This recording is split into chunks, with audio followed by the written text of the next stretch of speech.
सोचिए, एक ऐसी दुनिया जहां मरीज बोल नहीं सकते और हर छोटा सा संकेत एक पहेली है। आज हम बात कर रहे हैं नवजात गहन चिकित्सा इकाई यानी एनआईसीयू की, जहां सबसे छोटे सबसे नाजुक मरीजों की जान बचाने के लिए खामोश अलार्म्स को समझना पड़ता है। तो सवाल यही है कि एक ऐसे मरीज को कैसे बचाया जाए जो अपनी तकलीफ बता ही नहीं सकता। ये एनआईसीयू की सबसे बड़ी चुनौती है और इसका जवाब छिपा है हर पल की सतर्कता और उन संकेतों को समझने में जो नजर नहीं आते। तो ये है एनआईसीयू, एक ऐसी जगह जहां हर मशीन की बीप का एक मतलब है, हर रीडिंग के पीछे एक कहानी है। यहाँ की नर्सेज सिर्फ देखभाल नहीं करती, वो एक तरह से जासूस होती हैं जो इन नन्हे मरीजों के दिए हर इशारे को समझने की कोशिश करती हैं। तो चलिए पड़ताल शुरू करते हैं पहले सुरागों से, जो अक्सर आते हैं शरीर के सबसे जरूरी हिस्सों से, पेट और फेफड़ों से। जरा सोचिए, एक बच्चा बिल्कुल ठीक लग रहा है और फिर अचानक से उसका पेट फूल जाता है और उसे हरे रंग की उल्टी होती है। ये कोई मामूली पेट दर्द नहीं है, ये एक गंभीर चेतावनी का संकेत है, एक इमरजेंसी का पहला अलार्म। और इस पहेली का जवाब है एनईसी। ये समय से पहले जन्मे बच्चों में होने वाली एक बहुत ही खतरनाक बीमारी है। ऐसा इसलिए क्योंकि उनकी आंतें अभी पूरी तरह से विकसित नहीं हुई हैं, जिससे उनमें सूजन आ सकती है और ऊतक मरने लगते हैं। ये एक ऐसी स्थिति है जिसमें जरा सी भी देरी जानलेवा हो सकती है।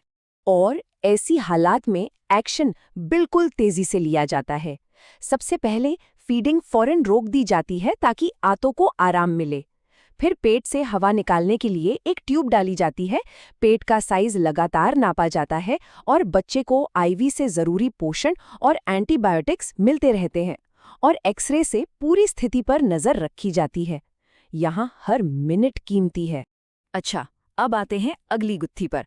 सोचिए, एक नर्स बच्चे के दाहिने हाथ और पैर दोनों पर ऑक्सीजन लेवल चेक करती है और रीडिंग्स में एक अजीब सा फर्क दिखता है।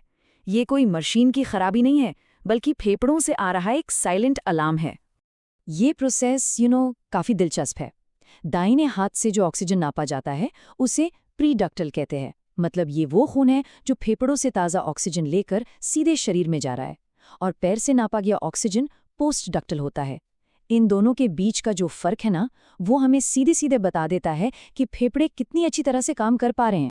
और ये रहा द मैजिक नंबर।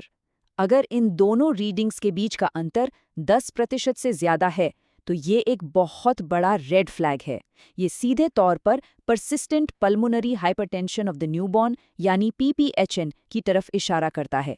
मतलब बच्चे के फेफड़ों में ब्लड प्रेशर खतरनाक हद तक बढ़ गया है।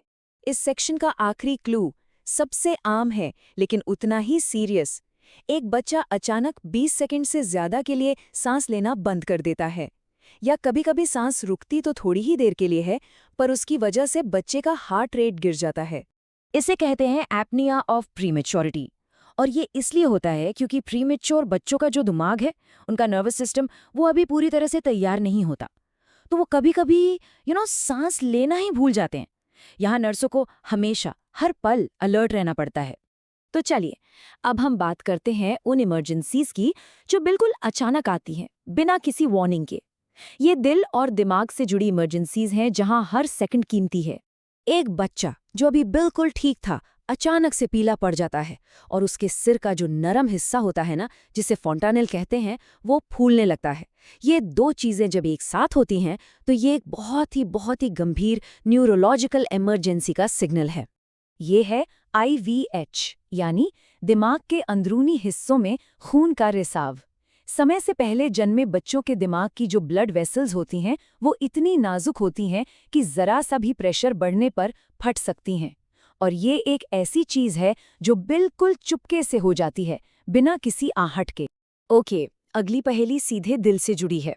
नर्स नोटिस करती है कि बच्चे की नब्ज यानी पल्स बहुत तेज चल रही है और उसे ऑक्सीजन सपोर्ट से हटाने में मुश्किल हो रही है, जबकि पहले सब आसान लग रहा था। ये साइंस एक छिपी हुई प्रॉब्लम की तरफ इशारा कर रहे हैं। इसे कहते हैं PDA ये एक ब्लड वेसल है जो माँ के पेट में तो खुली रहती है, पर पैदा होने के बाद इसे अपने आप बंद हो जाना चाहिए। जब ये खुली रह जाती है तो ये दिल और फेफड़ों पर एक्स्ट्रा लोड डालती है, बिल्कुल एक लीकी पाइप की तरह, और वही सारे लक्षण फिर दिखने लगते हैं। तो अब तक हमने देखा कि प्रॉब्लम्स को पहचानते कैसे हैं, लेकिन एनआईसीयू में असली जीत सिर्फ प्रॉब्लम सॉल्व करने में नहीं है, बल्कि उसे होने ही ना देने में है। तो चलिए अब देखते हैं नर्सों की प्लेबुक, प्रिवेंशन और रिस्पॉन्स की। ये लाइन एनआईसीयू के काम का पूरा सार है। उसका कोर प्रिंसिपल इमरजेंसी का इंतजार करने से बेहतर है एक ऐसा सेफ माहौल बनाना जहां इमरजेंसी की नौबत ही ना आए। यहाँ हर कदम बहुत सोच समझकर उठाया जाता है। आईवीएच प्रिवेंशन बंडल इसका एक परफेक्ट एग्जाम्पल है। ये स्टेप्स सुनने में सिंपल लगते हैं, पर ये एक सुरक्षा कवच की तरह काम करते हैं। जैसे बच्चे को कम से कम हैंडल करना, उसके सिर को हमेशा सेंटर में सीधा रखना और फ्लूइड्स बिल्कुल धीरे धीरे देना। ये सब चीज़ें मिलकर बच्चे का ब्लड प्रेशर स्टेबल रखती हैं। और छोटी छोटी बातें जैसे कि सक्शन में ज़्यादा फोर्स ना लगाना, ये सब दिमाग की उन नाजुक नसों पर प्रेशर कम करती हैं और ब्लीडिंग का रिस्क घटाती हैं। और इन सब चीज़ों की नींव है केयरफुल डॉक्यूमेंटेशन, मतलब हर छोटी से छोटी डिटेल को रिकॉर्ड करना। पेट का साइज, ऑक्सीजन में आने वाला फर्क, फीडिंग में कोई भी प्रॉब्लम, ये सारे रिकॉर्ड्स एक तरह से उस बच्चे की कहानी बयां करते हैं समय के साथ। तो हमने देखा कि कैसे एनआईसीयू में खामोश इशारों को समझकर जिंदगियां बचाई जाती हैं। ये सिर्फ मेडिकल साइंस नहीं है, बल्कि एक ऐसी जबान को समझने की कला है जिसमें लफ्ज नहीं होते। तो सबसे जरूरी बात ये है कि एनआईसीयू में जो ये लगातार सतर्कता है, ये सिर्फ एक इमरजेंसी को रोकने के लिए नहीं है। ये उन नन्हे मरीजों को एक हेल्दी भविष्य देने का, एक मौका देने का जरिया है। उनकी अनकही जरूरतों को समझकर उनकी मदद करना है। तो आखिर में सवाल यही उठता है कि इन छोटे बच्चों के लिए एक नर्स की पारखी नज़र ही उनकी लाइफलाइन है। साइंस और टेक्नोलॉजी जैसे जैसे आगे बढ़ रही है, हम और कौन-कौन से ऐसे खामोश संकेतों को डिकोड करना सीख रहे हैं ताकि हर नई जिंदगी को शुरुआत करने का एक बेहतर मौका मिल सके।